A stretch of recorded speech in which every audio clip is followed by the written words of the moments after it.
alobi na ba fariseo mawala bino batei ba mobeko na ba fariseo bato balokuta bokokufa bokofuta mpako ya biloko bike ndenge na ndenge kasi bokobuka mitindo minene nya bankoko mwa mobeko bokoluka bosengo koyoka ngolu mpe kolanda bosolo ebongi bokokisa makambo maye mpe botika mayema liboso te bino bakambi na miso te bokoyangela biloko mpo ya kolongola ngungi kasi bokolekisa kamela mawa na bino batei ba mobeko na bafariseo bato balokuta bokosukola libanda ya sani to ya kopo nzokande epai ya kati botondi na makambo maboyibi mpe malokoso mofariseo ozangi miso sukola liboso kopo to sani epai ya kati bongo ekokoma mpe malamu na libanda lokumu na yo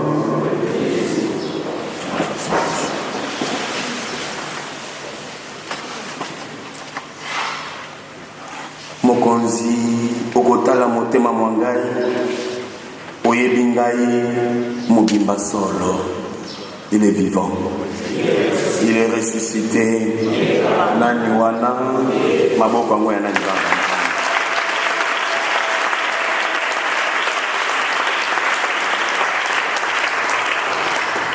La vie de Saint Paul, c'est vraiment un témoignage de foi, un témoignage vivant. En lisant ce texte, Nazima Kama Masato Yalupia, vraiment tout la Saint Paul. Yaliboso, Saint Paul avait un amour grand pour son Dieu. Alina Kinzambia Solo. Après sa conversion, vous sentez comment il s'est donné pour que le nom du Seigneur soit connu. Amen. Une vraie conversion, pas une conversion farfelue, pas une conversion fausse. Il ne donne pas l'apparence de quelqu'un qui s'est converti, mais il s'est converti à fond. Il a rencontré Jésus sous la route de Damas et à Bongoni Motema, à Banivi Asika, il a aimé Jésus, il a aimé son maître, un amour grand pour son maître, un amour vrai, un amour sincère. Il n'était pas un hypocrite, il est vivant, il est ressuscité. Nikamo Yami Balé, il avait un amour grand pour son service. Alinga ki mosala moyi. Alinga ki vraiment mosala moyi. Ce qui alinga ki angote mbele a suki na nzela.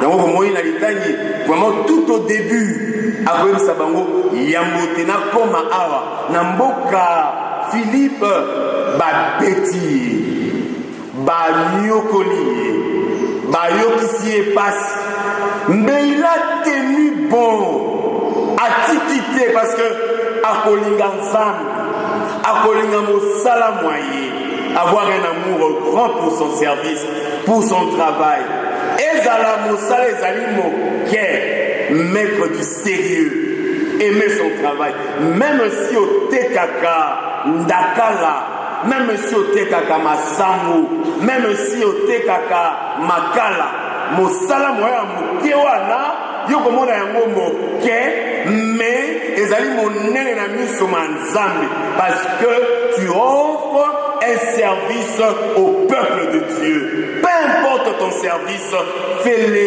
de bon cœur, avec beaucoup de joie, beaucoup de détermination, beaucoup de foi. Tiens mon thème, comme Saint Paul, il n'a pas lâché prise, malgré les kakatano, malgré les difficultés, à t'quitter. Dans un qui ça, mingi penza, il y a pas enseignant, il y a pas enseignant. Les enseignants, peu importe leur salaire, mais ils sont toujours actifs dans mon salam à Bango. Au moment où Bango, ils ont préparé matière à Bango. Rentrée scolaire semaine prochaine, mais peut-être que c'est un bon côté. Je ne pense pas qu'il va foutre Mino. Il va foutre noter. Mais moi, déjà, basé déjà dans la carrière préparation. Ils ont déjà ça. Cet amour-là, ils ont la passe, mais ils se donnent. Ils ont la tasse, ça peut te tenir, ils se donnent. À ta talent, le moins la sapate, ils se donnent. Des bons cœurs pour offrir au peuple de Dieu, aux jeunes et à la génération future, un enseignement de qualité. C'est vraiment ça. Tous les exemples, on a enseignants et ça les arabes. Bikamwami Sato, Alinga Kibato. C'est très important. Alinga Kibato Ban. Il y a un moment, même dans la finale, il y a la première lecture, on ne nous a pas seulement enseigné la parole de Dieu, mais Bissomoko, Tomi Pessi, Tomi Bonzi. C'est ça la vocation.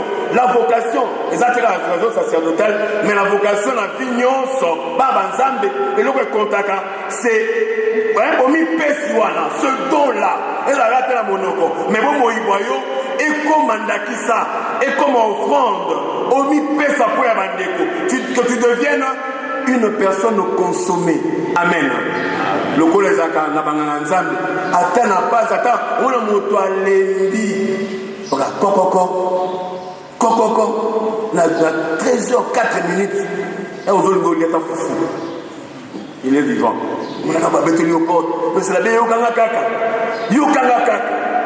Peut-être que Yokawana, c'est un soulagement, c'est une guérison.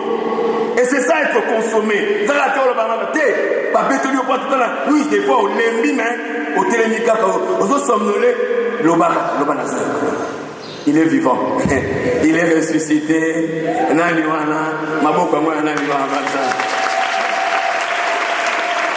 Il arrive deux fois où vous sentez même au bureau là. Surtout jeudi. Après cause de la fois, vous restez là. Des fois, je reste là jusqu'à 16h en train de recevoir. On a peut-être la 51e personne à Olembi. Mais tu es là. Et c'est ça la vocation.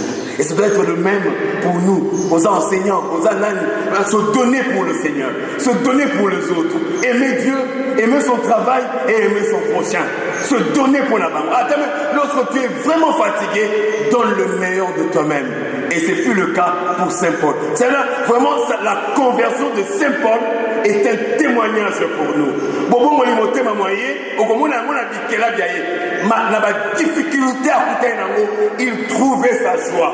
Il continuait à évangéliser, à faire le bien, même dans nos foyers, à Tabapasser l'équipe. Continuons à faire le bien, continuons à aimer Jésus, continuons à aimer notre travail, continuons à aimer nos prochains. C'est ça. Il y a un moment où il y a des tailles, il y a Samuel Banzan. Et Jésus fustige cette hypocrisie et pas les pharisiens. Vous récoltez la dîme, la banzété, je parle d'abord du contexte. En fait, ils étaient tellement rigoureux envers les biens matériels. Les biens matériels, on prélevait dîme, il y a Lumba, et tout ça. Alors, d'ailleurs, ils partaient trop loin. Quand même na biloko oyo, et ça pour tout destiner à repasser la même offrande, même les légumes destinés à la cuisson. Alors, vous êtes très rigoureux dans ma camboana. Mais dans ma camboana, vous n'êtes pas rigoureux. Vina bino, et zo roule la tête, dans ma camboana, vous êtes des hypocrites. En lieu et place d'essuyer l'extérieur, l'appareil extérieur, essuyer le dedans. Parce que ce qui Katia les animaux à l'âme, l'extérieur, et vous allez encore reflet à Katia Motema. Voilà, ceux qui ont monté à ma belle.